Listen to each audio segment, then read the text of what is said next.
우리 먼저 아멘으로 각자의 자리에서 하나님 앞에 예배하도록 하겠습니다. 할렐루야. 자, 오늘도 데일리 처치를 통한 말씀을 같이 나누는 우리 모든 예배자분들 예수님의 이름으로 환영하고 축복해 드립니다. 우리 2025년의 소망과 결단을 또 한번 입술을 벌려 고백하겠습니다. 큰 소리로 고백합시다. 믿음은 들음은 그리스도의 말씀에서 한 번만 더 믿음은 들음은 그리스도의 말씀에서 예, 믿으시기 바랍니다. 자, 오늘은 나훔이라는 책의 내용을 소개해 드릴까 합니다. 그 나훔서는 그 책의 이름대로 나훔이라는 선지자가 기록한 예언서입니다. 자, 일단 이 나훔서는 우리가 신앙생활에서 굉장히 중요하게 여기는 어떤 이슈와 아주 밀접한 그런 책입니다. 또한 이 나훔이라는 이름의 뜻이 잘 보면 예수님의 사역과도 굉장히 깊은 관련이 있어요. 자, 이게 무슨 말인가? 자, 심지어 예수님이 공생의 그 기간을 대부분 보내신 장소가 있는데 혹시 기억나십니까? 가버나움. 그 가버나움이 나훔의 마을이라는 그 말에서 유래된 그 지명입니다. 나훔이라는 이름이 위로라는 뜻이에요. 위로. 자, 이 위로. 우리 신앙생활에서 굉장히 중요한, 표현이죠. 그런 단어예요. 이 단어 자체가 굉장히 따스해요. 그 위로라는 것은 많은 사람들이 또 기대하고 좋아하는 또 그런 말이기도 합니다. 오늘 우리가 이제 말씀을 통해서 바로 이 위로에 대해 잠깐 이제 볼까 합니다. 성경에서는 이 위로와 관련된 지명 혹은 사람의 이름이 생각보다 많이 등장해요. 좀 전에 소개해드린 이 나훔의 마을이라고, 그 나훔의 마을이라는 그 단어의 말에서 이게 유래한 가버나움. 자, 이 가버나움이라는 마을 역시도 뭐 그 와중에 나름 상위층의 사람들이 있지만 대부분 그곳은 서민들이나 이제 중하위층 사람들이, 사회적으로 그런 사람들이 많이 모여 살던, 그 어업과 농업을 중심으로 살던 그런 마을이었습니다. 엄청난 대도시는 아니었지만 나름의 무역도 펼쳐지면서 세상이 그 살아가는 활력을 좀 나름대로 잘 보여주는 그런 장소가, 서민들도 야, 우리 살만하다 하면서 이렇게 어우러지는 장소가 바로 그 가버나움이었어요. 예수님이 바로 그곳에서 공생의 기간을 대부분을 이제 보내신 거죠. 그렇게 많은 사람을 품고 또 하나님의 사건, 하나님의 이야기를 품은 마을이 가버나움이었습니다. 느헤미야라는 사람도 혹시 들어보셨죠? 느헤미야라는 이름도 나훔과 여호와, 야훼라는 이름이 합쳐진 이름이에요. 그 이름의 뜻이 뭐예요? 이제 여호와가 위로하시다. 느헤미야가 진짜 그 이름의 그런 뜻을 가지고 있습니다. 그리고 느헤미야서의 이야기를 잘 봐도 그 사람이 그 뜻과 무관하지 않는 삶을 살아요. 자, 신약 성경에 또 유명한 이런 사람이 있습니다. 바나바 들어보셨죠? 바나바. 원래는 구브로 출신의 레위인인데 본명은 요셉입니다. 바나바가 이름이 아니에요. 바나바는 별명입니다. 근데 성경에 기록된 바에 따르면 이 요셉이 다른 사람들을 격려하고 세워주고 칭찬하는데 아주 뛰어난 인물이었다고 합니다. 특히 이제 그에 대한 가장 유명한 이야기는 그거죠. 그가 그 회심한 바울을 예루살렘 교회에 데리고 와서 다른 사도들과 이렇게 소개해주면서 그 신뢰를 쌓는데 중간 역할을 했던 사람으로 이 바나바가 좀 유명합니다. 요셉이죠, 원래는. 이런 요셉의 활동을 보면서 다른 사도들이 그에게 붙여준 별명이 그게 바나바예요. 근데 그 바나바가 당시에 아람어를 썼잖아요. 그 아람어에서 바르, 아들이란 뜻입니다. 그리고 나바, 위로라는 뜻이에요. 그게 합쳐진 말이에요. 그게 바나바, 바르나바. 이게 원래 바나바의 이름입니다. 위로의 사람이라는 뜻이에요. 자, 이런 이름과 지명들, 그리고 그 사람들이 실제로 어떤 삶을 살았는가, 그 특징들을 보면 공통점이라는 게 있어요. 그게 뭐냐면 첫 번째 이런 겁니다. 그들이 다 하나님의 마음을 가진 사람들이었었어요. 그냥 사람이 착하다 이런 게 아니라 하나님의 마음을 가진 사람들. 다른 사람들은 듣지 못해도, 잘 감지하지 못해도 그 사람들은 모두 하나님의 말씀에 민감했고 더 나아가 하나님의 뜻을 감지하면서 살았던 사람들이었었어요. 그러니까 말씀을 통해 그분의 뜻을 잘 감지하는 사람들. 쉽게 말하면 그런 사람들이 이제 성령의 사람들이죠. 성령 받은 사람들이에요. 하나님의 영이 하나님의 마음을 알게 하는 거예요. 자, 더 나아가 그들은 어떤 사람들이었나? 하나님의 마음을 알 뿐만 아니라 사람의 마음도 잘 감지하는 사람들이었었어요. 쉽게 말해서 이웃의 속마음을 상대방의 눈빛을 보면서 또 잘 감지하는 사람들이었다는 얘기예요. 그게 사실은 하나님의 마음을 가진 사람들의 특징이기도 합니다. 하나님의 마음을 가진 사람들이 이웃의 마음도 잘 감지해요. 그들은 하나님만 아는 사람들이 아니라 그냥 종교심만 강한 사람들인 게 아니라 이 세상도 사람도 잘 파악하더란 얘기예요. 세상 물정을 모르는 게 아니에요. 오히려 세상 물정은 더 잘 알죠. 다만 결론에서 나오겠지만 그들이 가지는 관점이라는 게 있습니다. 이제 하나님에게서부터 비롯된 관점이겠죠. 아무튼 그렇습니다. 자, 그런 사람들이 성경 속에서 위로자들이 되었었어요. 하나님의 마음을 가진 사람들, 그로 인해서 또 이웃의 마음을 이해하는 사람들이 위로자가 되더라. 이런 이야기죠. 바로 이제 위로자라는 뜻을 가진 이제 나훔의 이야기를 이제 오늘 잠깐만 보려고 합니다. 그럼 이 나훔서가 그 이름도 위로인데, 그럼 여기에 나타나는 위로, 정확히는 하나님의 위로잖아요. 하나님의 위로. 그 하나님의 위로라는 것은 어떤 것일까? 예, 단적으로 이야기하자면 이런 겁니다. 이제 이 고민을 왜 하게 됐냐면 이거예요. 우리가 생각하는 위로와 하나님의 위로가 같을까 다를까? 요거예요. 어떨 것 같으세요? 자, 우리도 대충 위로가 뭔지는 알죠. 뭔지는 알아요. 근데 이제 성경은 이렇게 말하는 겁니다. 성경이 말하고 있는 이 위로에 대한 건 아니지만 성경이 말하고 있는 어떤 큰 대전제가 하나가 있어요. 뭐냐면은 우리가 생각하는 것과 하나님이 생각하는 것이 같다 틀리다? 좀 틀려요. 하나님께서도 진작에 이사야 선지자를 통해서 아예 이렇게 단언하셨던 적이 있습니다. 이는 내 생각이 너희의 생각과 다르며 내 길은 너희의 길과 다름이니라. 이렇게 말씀하셨거든요. 그냥 다른 게 아니라 심지어 이렇게 다릅니다. 이는 하늘이 땅보다 높음 같이 내 길은 너희의 길보다 높으며 내 생각은 너희의 생각보다 높음이니라. 그냥 다르기만 한 게 아니라 우리의 생각보다 훨씬 높아요. 자, 그래서 이제 우리도 나름 이제 위로가 뭔지 좀 알긴 알지만 하나님의 위로는 뭘까? 이렇게 주목할 필요가 있는 거죠. 그리고 사실 이게 뭐 위로만 그렇겠습니까? 우리가 매주 예배하고 묵상을 통해서, 말씀 묵상을 통해서 알아가는 게 하나님의 것들, 하나님의 지혜, 하나님의 위로, 이런 것들을 우리도 행복한 거 좋아하지만 하나님의 행복, 이런 걸 우리가 이제 고민하게 되고 또 듣게 되는 거죠. 자, 그렇게 함으로써 그리스도인들이 결국 지향하는 게 뭐겠는가? 하나님의 관점으로 이제 세상을 살자. 하나님의 마음으로 세상을 대하자. 하나님의 뜻을 따라 내 삶을 드리며 살자. 이게 이제 그리스도인들의 신앙생활이라는 거죠. 예배를 통해서 우리가 계속 공급받는 내용들이 그런 겁니다. 우리도 나름 위로가 뭔지 알아요. 우리도 나름 어떻게 하는 게 행복한 건지 우리도 나름대로의 방법이 다 있어요. 이 세상도 그런 방법을 막 제시해 줘요.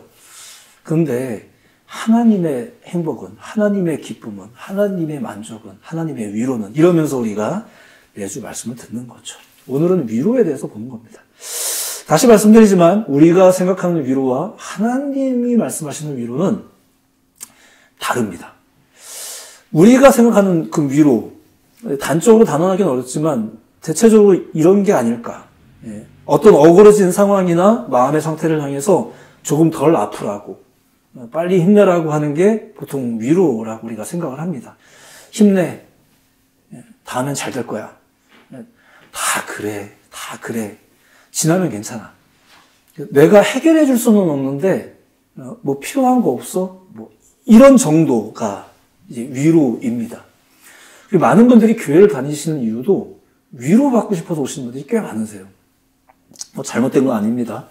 우리가 생각하는 위로는 이 정도입니다. 뭐 이거 틀린 건 아닙니다. 근데 잘 보면은 위로는 그렇기 때문에 분명히 해결은 아닙니다. 우리가 말하는 위로는 사실 해결은 아닌 거예요. 그냥 위로가 있다고 생각해요. 그 정도라고 생각하는 게 위로예요. 마음을 조금 가볍게는 하지만, 듣기는 좋지만, 결국 해결은 내가 해야 될 것 같은, 요 정도가 위로입니다. 보통 그렇게 생각하지 않으시나요? 제가 이제 뭐 묘사가 충분했는지는 모르겠지만, 대체적으로 좀 공감할 정도의 설명은 되지 않았을까 싶습니다. 단언하자면, 위로는 해결은 아닙니다. 실제로 표준 국어 대사전도 찾아봤더니, 거기도 이렇게 써 있어요. 따뜻한 말이나 행동으로 괴로움을 덜어주거나 슬픔을 달래주다. 이 정도. 이 정도가 우리가 생각하는, 우리 인간 세상에서 말할 수 있는 위로, 뭐 이런 것 같습니다. 앞서 소개한 나훔도, 느헤미야도, 바나바도 다 그렇게 위로자였죠. 자, 그런데 이 나훔서에 소개되는 하나님의 위로는 어떤 것인가 이제 보는 거예요. 그것을 보면 조금 다른, 그냥 다른 게 아니라 우리보다 훨씬 높은 수준의 위로가 이제 나훔서에 소개되더라 이거예요. 그게 하나님의 위로죠. 일단 결론을 그냥 말씀드리고 시작하겠습니다. 하나님의 위로는 그냥 괴로움을 덜어주거나 슬픔을 달래주는 수준이 아니라 해결하는 수준입니다. 그러니까 위로라는 단어는 사전에 보면 이렇게 나오는데, 우리 인간 세상에서 우리의 사전엔 그런 거죠. 근데 성경에 나오는 하나님의 사전에는 하나님이 우리에게 말씀하시는 위로는 그게 해결을 포함한다는 얘기예요. 그래서 저는 교회에 나오시는 분들이 교회를 통해서 위로받는 거 좋아요. 그걸 뭐 나쁘다고 할 게 아니에요. 교회는 정말 위로가 있습니다. 믿음의 사람들이 서로 간에 위로하는 것이 참 귀하고 복된 일입니다. 그런데 그냥 우리가 여기서 뭔가 달래고 모면하는 것이 하나님의 목적인가?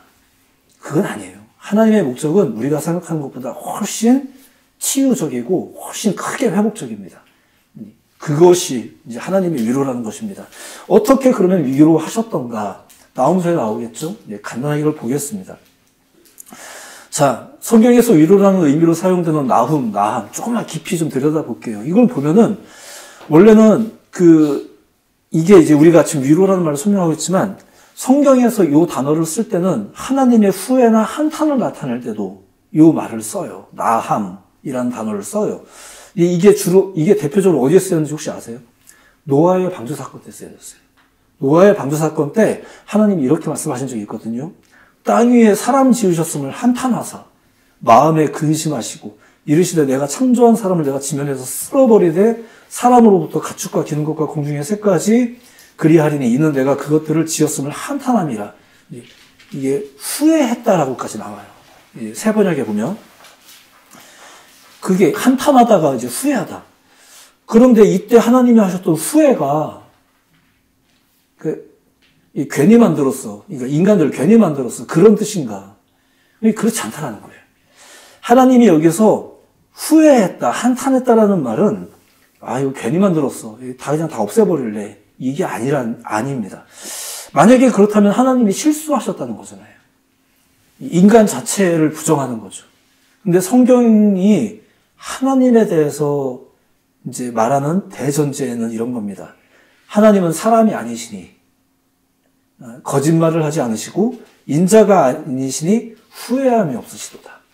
어찌 그 말씀하신 바를 행하지 않으시며 하신 말씀을 실행하지 않으시냐. 그러니까 하나님은 우리랑 달라서 실수하지 않으신다는 뜻이거든요. 디모데후서는 이렇게까지 말합니다. 우리는 미쁨이 없을지라도 주는 항상 미쁘시니 이렇게 믿을만하고 신실하다는 뜻이에요. 그런 분이 자기 자신을 부인해요? 내가 해놓은 일을 부인해요? 괜히 만들었어요? 그거 아니란 얘기예요. 그럼 여기서 노아 시대 때 하나님이 말씀하신 한탄, 그 후에는 무슨 말이냐? 이때 말씀하셨던 것은 무슨 뜻인가? 슬퍼하셨다는 뜻이에요. 사람을 만든 걸 후회한 게 아니라 슬퍼하시는 거예요. 뭐 때문에? 하박국서의 기록에 보면, 하박국서의 기록을 지금 제가 이게 끼워 맞추는 게 아니라 성경 곳곳에 이미 그것이 많이 밝혀졌는데 그냥 그 묘사가 너무 명확해서 그 묘사를 가져온 것 뿐입니다. 하박국의 묘사에 보면 이렇습니다. 주께서는 눈이 정결하심으로 악을 참아보지 못하시며 패역을 참아보지 못하시거늘. 자, 그러니까 죄를 용납하실 수 없는 그분이기 때문에 죄가 만연해져 버린 인류를 보면서 홍수로 뒤집으실 때 그분이 슬퍼하셨다는 얘기예요. 그걸 한탄하신다는 얘기예요. 이 사람들을 괜히 만들었어. 이걸 한탄하시는 게 아니라 내가 사랑하는 사람들조차도 갈아엎어야 되는 거예요. 그걸 한탄하시는 거예요.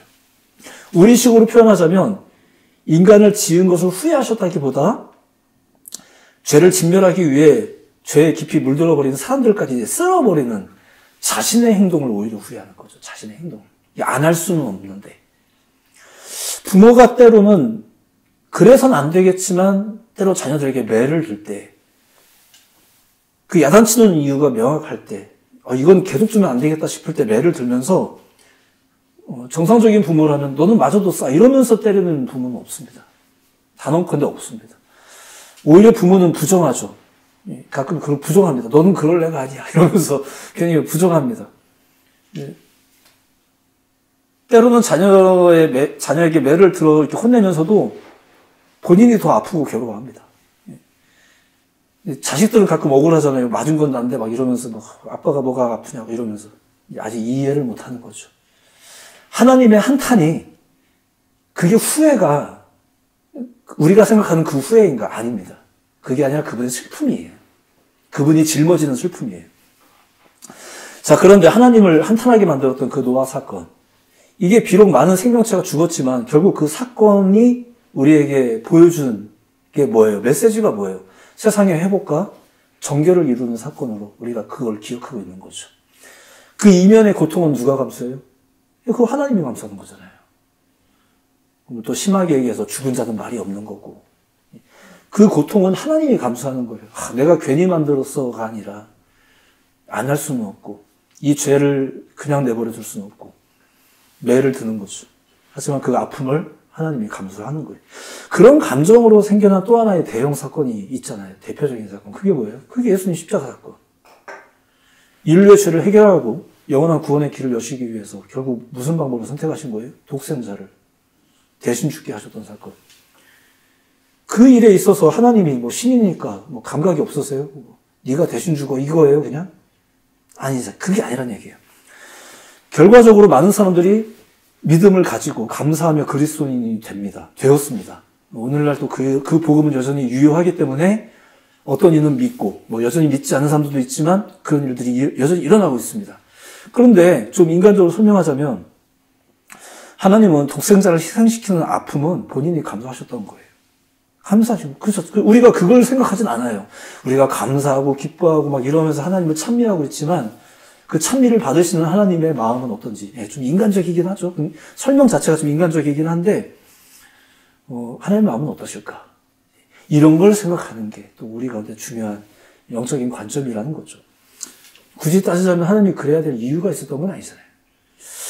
자, 성경에서 말하는 누군가를 위로한다는 게 뭘까? 죄에 휘둘리는 사람들, 또 그 결과에 휘둘리는 사람들에게 힘과 능력을 불어넣어줌과 더불어 심지어 해결까지 이루는 게 하나님의 위로였다는 것입니다. 자, 대신 싸우고 대신 죽고 우리에게 계속 이렇게 권면하는 존재가 있었다는 거죠. 리노미, 나에게 기대라. 이러면 릴라이오미, 나에게 의지해라. 계속 이렇게 우리 그냥 힘내 이게 아니라 나한테 의지해. 내가 해결해 줄게. 이렇게 진정한 위로자가 누구겠습니까? 자, 그게 바로 성령의 사람, 하나님의 마음을 가진 사람, 또 진정한 위로자이신 예수 그리스도. 이게 성경이 우리에게 가르쳐 주는 거죠. 너희가 생각하는 위로와 하나님이 이루시는 위로가 달라. 라는 게 성경의 이야기입니다. 자, 오늘 본문의 나홈서를 보면 하나님이 이루시는 위로가 어떤 것인지를 잘 보여줍니다. 사실 굉장히 단순한 건데 위로라는 말을 설명하기 위해서 조금 서원이 길었습니다. 나홈서가 무슨 책인지 아시죠? 무엇에 대한 예언을 하고 있는지 아시나요? 그 아수르의 수도인 니느웨의 멸망에 대해서 이제 예언하고 있는 책입니다. 그 니느웨에 대한 이야기가 요나서에도 나오긴 해요. 그때는 이제 요나가 뭐 이렇게 했더니 니느웨가 회개했다 이러는데 이게 나홈 사건, 이 나홈서 사건보다 한 100년에서 150년 전 사건입니다. 그러니까 그때는 회개했는데 이때는 회개 안 했던 모양이에요. 아무튼 뭐 정신을 못 차린 모양이죠. 저들의 죄악의 결과로서 더불어 이 아수르라는 나라는 니느웨를 수도로 두고 있는 이 아수르라는 나라는 유다 민족을 괴롭혔던 제국이잖아요. 이런 제국의 몰락을 예언하는 게 나홈서의 한 내용이거든요. 근데 그게 오늘 본문 13절에 보면 이렇습니다. 12절부터가 시작되는데 여호와께서 이같이 말씀하시기를 이러면서 이제 시작된 내용이 13절이에요. 이제 내게 지운 그의 멍에를 내가 깨뜨리고 네 결박을 끊으리라. 이게 무슨 말이냐면은 야, 힘들지 이렇게 위로하시는 게 아니라 결박을 끊어주겠다 입니다. 무슨 결박일까요? 그게 니느웨의 멸망이라는 얘기예요. 너희의 그 대적 니느웨를 내가 멸망시켜버리겠다. 이런 내용입니다. 유다 백성들에게는 이게 위로가 되겠죠. 자, 보세요. 적들이 알아서 망할 때까지는 기다려라. 참어라. 니네들 잘못해서 그런 거잖아. 이게 아니라는 거예요. 그러니까 힘내. 이게 아니라 그 적을 내가 깨뜨리고 네 결박을 풀겠다. 이 위로예요. 하나님의 위로죠. 생각해보면 우리가 신앙생활하면서 가장 크게 무너질 때가 있습니다. 이런 거예요. 내가 고난을 당할 때도 물론 힘들잖아요. 고난을 당할 때도 힘드는데 이게 참 이게 우리의 못된 심보긴 한데 그 불의한 자들이 잘 되는 걸 보면은 이게 우리가 흔들려요. 신앙의 의구심까지 막 생겨요. 어찌 보면 이게 우리 인간의 못된 기질인데 시편 기자도 솔직하게 이렇게 고백한 적이 있습니다. 하나님이 참으로 이스라엘 중 마음이 정결한 자에게 선을 행하시나 나는 거의 넘어질 뻔하였고 나의 걸음이 미끄러질 뻔하였으니 이는 내가 악인의 형통함을 보고 오만한 자를 질투하였음이로다. 오늘날 가끔 뉴스를 보다 보면 이런 걸 보게 됩니다. 나쁜 사람들이 막 나쁜 짓 해서 막 돈을 엄청 벌고 그러는데 감옥 가는 걸 무서워하지 않더라고요. 감옥 갔다 몇 년 살고 나오면 어차피 돈이 막 이렇게 있나 봐요. 그러니까 우리가 이런 걸 막 보면서 막 욕해요. 근데 웃긴 거는 그 욕하면서 심지어 부러워도 해요. 이런 거랑 비슷합니다. 시편 기자의 고백에 따르면 그게 우리 영혼이 넘어지고 미끄러지는 거예요. 아, 그러면 안 되지 않냐 이러면서도 나도 모르게 나도 그걸 따라서 하고 있고 은근히 나도 부러워하고 있고 그러죠. 아, 나도 주일날 놀러 가고 싶은데요. 저렇게 물론 우리가 모르진 않아요. 예배해야 된다는 걸 모르진 않지만 이런 거랑 비슷해요. 내 마음이 나도 모르게 그런 거에 미끄러져요. 그러면서 더 나아가 심지어 그게 억울해요. 하나님을 원망해요. 내 신앙에 의구심이 들어요. 아삽이라는 성전 지도자도 심지어 마찬가지였습니다. 이렇다면 내가 깨끗한 마음으로 살아온 것과 내 손으로 죄를 짓지 않고 깨끗하게 살아온 것이 허사라는 말인가? 이게 목회자도 이런 고민을 할 때가 있습니다. 악인의 형통은 단순히 질투를 유발하는 것만이 아니라 매우 강렬한 영적인 공격이 돼요. 자, 그래서 믿음의 사람들이 그 앞에서 쉽사리 넘어지죠. 자, 이런 상황에서, 이런 아수르 앞에서, 이런 니느웨 앞에서 유다 민족이 늘 이렇게 궁색하게 마음이 실망해 있고 실족해 있는데 하나님의 위로가 선포가 됐어요. 근데 그 위로가 어떤 선포였다고요? 저 니느웨를 내가 멸망시켜주마 이거예요. 그들을 내가 치겠다. 위로가 되죠. 단순한 구조의 말씀이긴 합니다. 물론 그 악을 행하는 자들이 다 망하는 걸 우리가 막 바라고 소망하는 것이 그게 뭐 이렇게 마냥 그게 이뻐 보이지는 않습니다만 아무튼 선과 악의 명확한 결과가 있다는 걸 우리가 믿어야 됩니다. 오늘날 세상 돌아가는 걸 보면 안 그래 보이긴 하지만 하나님은 그게 맞다는 걸 보여주마 이러면서 개입하시는 거예요. 그걸 우리가 믿는 거죠. 실제로 니느웨는 그렇게 멸망합니다. 오늘 본문 14절의 내용이 그 설명이에요. 자, 이 세상에서는 하나님을 믿지 않는 사람들이 더 잘 나가고 대세인 것처럼 보일 수 있어요. 하나님을 신실하게 믿고 따르는 우리들보다 저들이 더 성공한 것처럼 보이고 더 자유로워 보이고 그럴 수 있습니다. 심지어 그들이 옳아 보이기까지 합니다. 가끔 믿는 사람들조차도 그런 말을 하긴 해요. 정직해봐야 안 된다. 정직하면 돈 못 번다고 이러면서 저래야 성공한다. 근데 이 단순한 구조, 하나님이 그것을 쓸모없게 만드실 거다라는 거. 이걸 가지고 실망하면 여러분들도 이상한 거죠. 그게 아니에요. 이게 하나님의 위로입니다. 아, 하나님은 악을 진멸하신다. 왜 그걸 우리가 아쉬워하나요? 아쉬워할 이유가 없는 거죠. 자, 그러면 그게 다인가? 그렇지는 않습니다. 하나님은 악을 진멸하실 뿐만 아니라 15절 볼지어다 아름다운 소식을 알리고 화평을 전한 자의 발이 산 위에 있도다. 유다야, 네 절기를 지키고 네 서원을 갚을지어다. 악인이 진멸되었으니 그가 다시 네 가운데로 통행하지 아니하려도다. 그러니까 무슨 말이에요? 악인은 내가 진멸하되 너희는 절기를 지키고 서원을 갚으며 살아라라는 권면과 명령이 같이 이루어지는 거예요. 괜찮아. 넌 아무 잘못이 없어. 그냥 가만히 있어. 내가 다 알아서 해줄게. 이게 위로가 아니라, 야, 너도 이번 기회에 정신 차려. 듣기 막, 가뜩이나 힘든 사람한테 막, 이제, 서운하네, 막, 이럴 게 아니라, 그게 하나님의 위로, 하나님의 강권적인 예언자적, 선지자적 메시지가 그거란 얘기예요. 우리를 괴롭히는 게 아니에요. 의사가 입 벌린 환자에게 아플 겁니다라고 말하는 게 그게 왜 저주예요? 그게 왜 나를 향한 나쁜 짓이에요? 아니죠. 그게 치료죠. 그게 위로죠. 그렇게 우리에게 말씀하시는 거예요. 적은 내가 진멸할 테니까 너는 절기를 지켜. 서원을 지켜. 똑바로 해. 다시 회복해. 이걸 선포하는 거죠. 우리도 고쳐야 할 게 있는 거예요. 사실 구조가 굉장히 단순한데 위로라는 단어와 관련해서 설명하다 보니까 좀 서원이 좀 길었습니다. 나홈서에 나오는 하나님의 위로가 그 단순한 구조예요. 악은 진멸하시고 우리를 향한 선의 과제를 명확하게 제시하신다. 이게 하나님의 위로예요.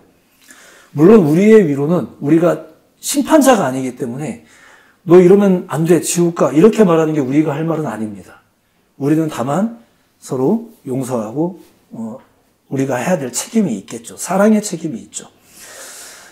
다만 성경이 말하는 위로, 하나님의 위로가 무엇인지를 우리는 정확하게 기억할 필요가 있습니다. 위로 좋은 겁니다. 근데 하나님의 위로는 더 좋은 겁니다. 하나님의 위로는 하나님의 개입하심과 해결을 포함하고 있기 때문에 그렇습니다. 하나님의 이러한 위로는 이제 더 나아가 하나님의 영에 충만한 사람들에게도 동일하게 전염이 되는 거예요.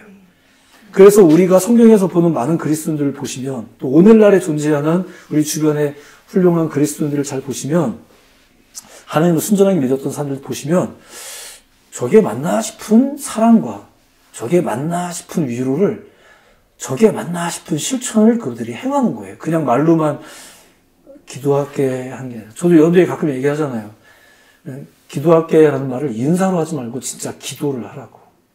그냥 진짜 기도를 하는 거예요. 시간을 내시고 눈물을 흘리시고 무릎을 꿇으시고 그 사람을 위해서 무릎을 꿇으시고 기도하시는 게 그게 중요한 거예요. 그냥 착한 게 아니에요. 그냥 말로만 위로하는 게 아니에요. 하나님의 위로는 그걸 뛰어넘는 거예요. 그분은 우리보다 높아요. 우리가 배우는 신앙의 위로는 세상에서 국어사전에 나오는 위로보다 높아요. 우리가 그걸 제시받으면서 그리스도인은 이런 거구나. 이걸 배워나가는 게 우리의 신앙인 거죠. 오늘날 우리의 신앙, 종교적이고 윤리적인 면에서, 도덕적인 면에서의 권면을 우리끼리 둘러 앉아서 나누는 게 그게 위로이고 그게 예배인가? 그렇지 않습니다. 하나님의 위로를 바라보면서 하나님의 위로, 하나님의 용서, 하나님의 일하심을 바라보면서 진정한 그리스도인의 삶을 꿈꾸는 게 우리가 하는 것입니다. 그리고 가정과 학교에서, 직장에서, 모든 관계 속에서 그것을 나타내고 살아가는 거죠. 위로만은 아니에요. 많은 것들을 그렇게 나타내며 살아가는 거죠. 행여 세상의 성공을 보면서 부러울 때도 있고 내가 이렇게 하는 게 맞나 의심이 들 때도 있는 건 사실입니다. 근데 기억하셔야 됩니다. 그게 다가 아니에요. 물론 우리가 저들의 멸망을 너무 좋아하거나 또 기뻐하거나 그걸 소원하거나 그러실 필요는 없습니다. 조금 인간적인 발상인데 예전에 제가 이런 이야기를 소개해드린 적은 있는데 우리가 정말로 천국에 어울리는 사람이라서 천국에 들어가게 된다면 천국문을 통과해서 들어가게 된다면 그 입구에서 커트당하는 사람들을 보면서 쌤통이다라고 말할 수 있을까요? 그럴 수 없다라는 거예요. 우리가 그 천국문을 통과하면서 마냥 신나만 할 수 있을까? 그러니까 인간적인 상상이지만 오히려 거기가 울음바다가 되지 않을까 싶다는 생각이 싶을 때가 있습니다. 우리가 정말로 천국에 어울리는 존재라면 오히려 거기서는 울음바다가 되지 않을까? 왜냐하면 그 사람 안 보이는데 내가 사랑했던 그 사람들이 왜 안 보이지? 이런 것 때문에 오히려 더 눈물 나지 않을까? 아주 인간적인 상상입니다만 아무튼 그런 생각을 했던 적이 있습니다.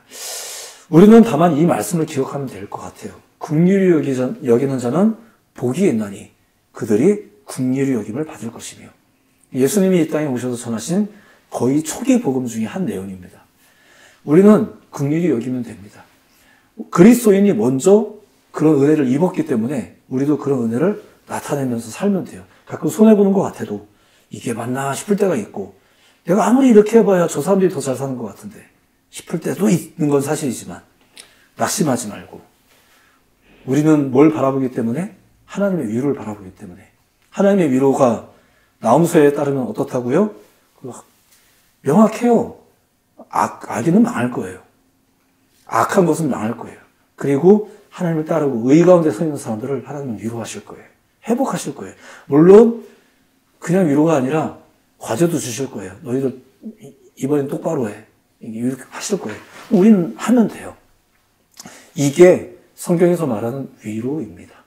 우리가 이 위로라는 말을 너무 낭만적으로 해놓을 건 아닙니다. 우리 신앙생활하면서 그릇된 것들, 잘못된 것들을 우리끼리 둘러앉아서 용납하는 게 위로는 아닙니다. 그거는 말라기서에 하나님이 경고하셨듯이 그건 너희가 좋아하는 예배일 뿐이다. 그런 거예요. 우리가 좋아하는 예배를 드리면서 그걸 신앙이라고 생각하는 거는 사실은 그게 오히려 더 무서운 착각입니다. 하나님의 위로를, 또 하나님의 뜻을, 하나님의 방식을, 하나님의 행복을 바르게 이해하는 우리가 되어야 될 줄로 믿습니다. 그리스도인이 먼저 그런 위로를, 그런 은혜를 입었다는 것을 우리가 먼저 고백하며, 그리고 더 나아가 우리도 그런 긍휼을 나타내며 그런 위로를 나타내며 살아야 할 줄로 믿습니다. 하나님의 위로를 바르게 이해하시고 또 하나님의 위로를 바르게 나타내며 살아가는 여러분의 한 주와 여러분의 인생이 삶이 되시기를 예수님의 이름으로 축복해 드립니다. 기도하겠습니다.